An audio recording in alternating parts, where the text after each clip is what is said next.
মনোহর মসজিদ দেখার পরে আমাদের কাছে খবর এলো যে সামনেই জাহাজ ঘাটা।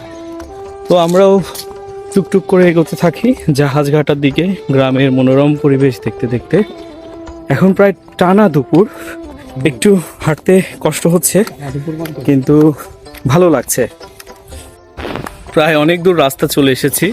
এখন এখানে একটা চাচা আছে, তাকে জিজ্ঞেস করবো আসলে জাহাজ ঘাটাটা কোন দিকে। জাহাজ ঘাটাটা কোন দিকে? ওই তো সামনে। আচ্ছা, ওই এইটা ওই জাহাজ ঘাটাই খুঁজে বেড়াচ্ছি।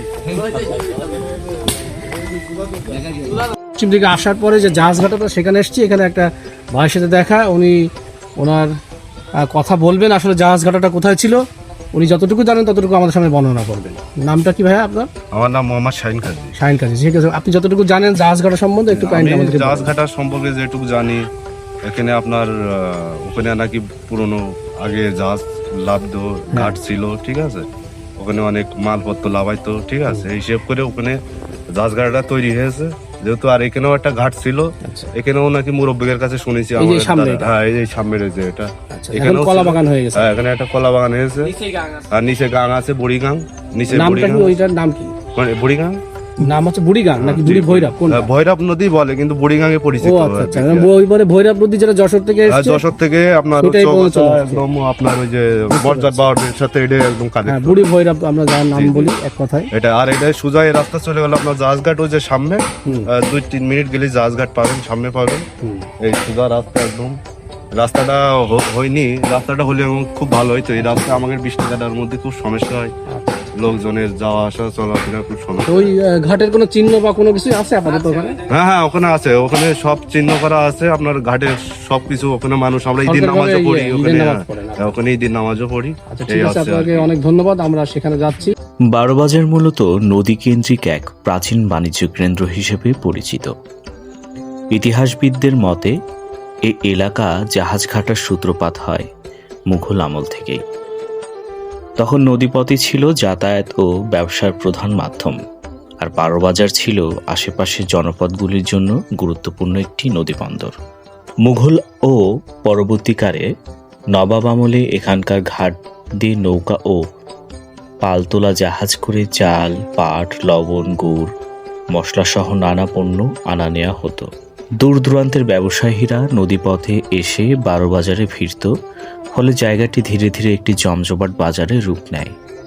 এই কারণে বারোবাজার নামটির সঙ্গে ঘাট ও বাণিজ্যের সম্পর্ক গভীরভাবে জড়িয়ে গেছে। একটা দুর্গম এলাকা, সেই এলাকার ভেতরে জাহাজ কাটা। ভাবা যায় যে একটা সময় এই জায়গাতে জাহাজ ফিরত, এই নদীতে জাহাজ আসতো এবং এখানে জাহাজ ফিরত। মানে বাংলাদেশ এবং বাংলাদেশের কালচার কতটা উন্নত, কতটা চিন্তাশীল। এবং এখানে এই বারোবাজারে মুসলিম প্রচারের জন্য যারা এসেছেন তারা এই যে বুদ্ধি করে ঘাট নির্মাণ করেছে, মসজিদ নির্মাণ করেছে এবং প্রত্যেকটা মসজিদের সাথে একটি করে পুকুর নির্মাণ করেছে। এই ব্যাপারটাই তো ভালো লাগা যে আমাদের ইসলাম, আমাদের মুসলিম শাসকরা কত সমৃদ্ধ ছিলেন। ব্রিটিশ আমলে এসে জাহাজ ঘাটার গুরুত্ব আরও বাড়ে।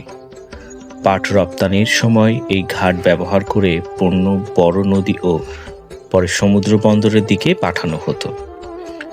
তখন ঘাটের আশপাশে গুদাম, আড়ত ও ব্যবসায়ীদের ভিড় গড়ে ওঠে। সময় গড়ার সঙ্গে সঙ্গে সড়ক যোগাযোগ বাড়ায়, নদীপথের গুরুত্ব কিছুটা কমে যায়। তবে বারোবাজারের জাহাজ ঘাটায় এখনও স্থানীয় ইতিহাস ও ঐতিহ্যের সাক্ষী হয়ে আছে।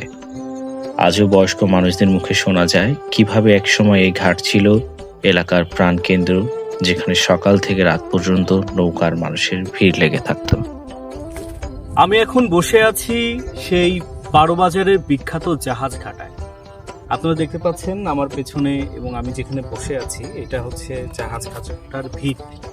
ঠিক আমার হাতের এই পাশে নদী, ভৈরব নদী, বুড়ি ভৈরব বলে এটাকে।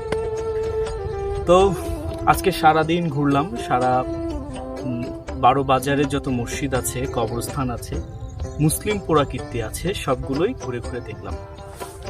ভালো লাগলো আমাদের মুসলিম সম্প্রদায় কত আধুনিক এবং কত বুদ্ধিমান, সেই প্রমাণ কিন্তু এই পুরাকীর্তি এবং এইগুলো থেকে পাওয়া যায়।